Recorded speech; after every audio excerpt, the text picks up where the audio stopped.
boum! Je vais te parler d'une énorme explosion spatiale qui a fait se dresser les cheveux sur la tête des scientifiques lorsqu'ils l'ont découverte en février 2020. Sa taille et sa puissance sont énormes, même par rapport aux normes cosmiques. Nous avons fixé notre destination sur un groupe de galaxies dans la constellation de la Girafe. Si nos fusées pouvaient voler à la vitesse de la lumière, c'est aussi rapide que la lumière de l'ampoule de ta lampe qui atteint ton œil quand tu l'allumes, zoom instantané, il faudrait 2,6 milliards d'années pour arriver là où l'explosion a eu lieu dans l'espace. 2,6 milliards d'années. Waouh! Beaucoup de choses se sont passées durant cette période ici sur Terre. À cette époque, les dinosaures n'existaient même pas encore. La toute première forme de vie quittait l'océan pour se diriger enfin vers la terre ferme. Eh bien, nous voyageons plus vite que la vitesse de la lumière et nous arrivons à notre destination. On est sur le ground zero d'une explosion si grande qu'elle serait comme si 600 millions de soleils explosaient simultanément. Sachant que notre Soleil est déjà absolument gigantesque, comme tu le sais, il pourrait contenir 1 million de terres. En fait, 99,8% des éléments qui composent notre système solaire sont le Soleil en lui-même. Les 0,2% restants sont toutes les autres planètes, lunes, astéroïdes et autres corps cosmiques qui flottent autour de notre étoile. Et voici la chose vraiment intéressante. Cette explosion a duré 100 millions d'années, soit le temps entre aujourd'hui notre monde numérique actuel, avec ses smartphones et ses voitures à moteur, jusqu'à l'époque des dinosaures. Alors, qu'est-ce qui a déclenché cette explosion spatiale aux proportions si dingues? Un trou noir, quoi d'autre? Ce monstre a avalé tellement de substances diverses qu'il s'est étouffé et a émis une quantité de faisceaux de plasma. Ils ont traversé l'espace et ont formé un désert cosmique tout autour du site. On pensait que c'était la plus grande explosion de l'univers, mais tôt ou tard, tous les records sont battus. Nous nous dirigeons vers un autre amas de galaxies, celui-ci s'appelle Ophiuchus. Une explosion a retenti ici et elle était 5 fois plus puissante que celle de la Girafe. Elle était si grosse qu'on pouvait facilement aligner 15 voies lactées sur sa zone d'explosion. Notre galaxie a plus de 100 000 années-lumière et abrite 200 milliards d'étoiles. Waouh, c'est le bon mot! C'est la plus grande explosion spatiale depuis le Big Bang, la fameuse, celle qui a tout déclenché il y a 13,8 milliards d'années. Quelle était donc la source de cette explosion? Pour répondre à cette question, il nous faut une simple analogie. Tout comme sur la Terre, l'espace a ses propres mégalopoles. Ces New York et Tokyo du cosmos sont énormes, elles aussi. Et quand je dis énormes, c'est parce que je n'ai pas d'autre mot. Je cherche, cela dit. On les appelle officiellement des superamas de galaxies. Au centre des galaxies les plus gigantesques, on trouve un trou noir supermassif. Aujourd'hui, les scientifiques ne savent toujours pas grand-chose sur ces amas. Mais la théorie veut qu'il s'agisse essentiellement d'un tas de choses ou de matières qui se compriment en un minuscule point qui ne peut même pas être mesuré parce qu'il est infiniment petit. Oui, des choses compliquées. Imagine les choses ainsi. Ce serait comme prendre la Terre entière et la réduire à la taille d'un grain de riz.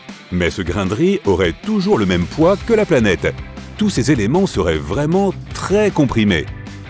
Donc plus de matière égale plus de gravité. Ce qui signifie que l'attraction d'un trou noir est inévitablement forte. Même la lumière ne peut pas la traverser, d'où la partie noire de son nom. Ce qui est drôle, c'est que nous ne pouvons même pas les voir avec nos yeux. Les trous noirs ne brillent pas et ne reflètent pas la lumière, ils l'absorbent comme on le fait avec les spaghettis. Miam, ça me donne faim rien que d'y penser. Mais revenons aux énormes choses de l'espace qui font boum. Un trou noir supermassif a explosé dans ce superamas de galaxies nommé Ophiuchus. Ce monstre a cessé d'attirer tout ce qui l'entourait, comme le font habituellement les trous noirs. Bien au contraire, il s'est mis à cracher des trucs. Un flux de plasma colossal a traversé l'espace presque à la vitesse de la lumière et a percé une bulle de 1,5 million d'années-lumière de diamètre. Chaque millième de seconde, c'était comme si 20 milliards de mégatonnes de TNT explosaient. Et cela a continué pendant 240 millions d'années. Mais maintenant, j'attire ton attention sur le vrai poids lourd de la Voie lactée. C'est le gars le plus coriace de la galaxie. Un trou noir supermassif appelé Sagittarius A étoile. La masse de cette bête est 4 millions de fois celle du Soleil. Et tu vas aimer ceci, elle n'est qu'à 25 000 années-lumière de notre planète. En termes de rapport dans l'espace, cette chose est comme l'équivalent de notre voisin 2 maisons plus loin dans la rue. Attends, ne panique pas, pas besoin de faire tes bagages et de déménager. Notre voisin a heureusement abandonné son ancienne activité de lanceur de jets chauds dans l'espace. Mais en 2019, il a fait battre le cœur des astronomes. Près de cette étoile, ils ont remarqué un flash 75 fois plus élevé que la normale.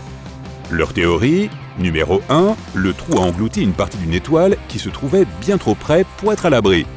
Ou bien, numéro 2, un nuage de gaz s'est écrasé sur lui. Après un pic d'activité de 14 heures, l'étoile du Sagittarius A étoile s'est finalement calmée. Ouf! Mais dans le passé, ce géant avait un sacré tempérament et savait mettre le feu à l'espace. Il y a 3,5 millions d'années, nos très anciens ancêtres, genre techniquement ils n'étaient pas encore humains, traversaient déjà l'Afrique à pied. Innocents, ils ignoraient qu'un cataclysme se produisait très loin dans le ciel, juste au-dessus d'eux. Cela a ressemblé à une balise qui s'est allumée tout à coup et a émis 2 faisceaux avec une forme conique.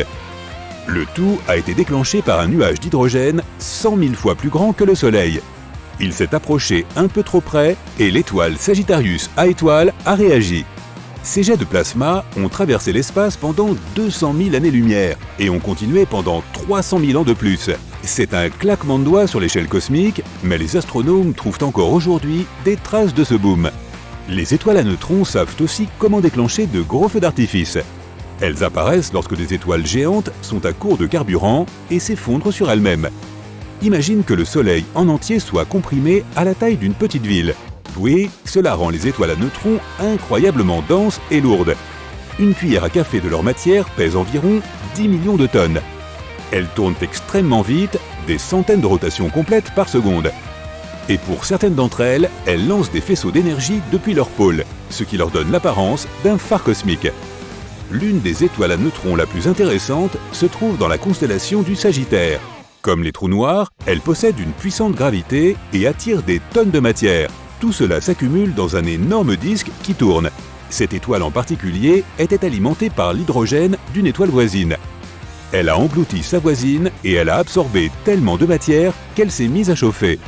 Le résultat, une gigantesque boule de feu lancée depuis sa surface.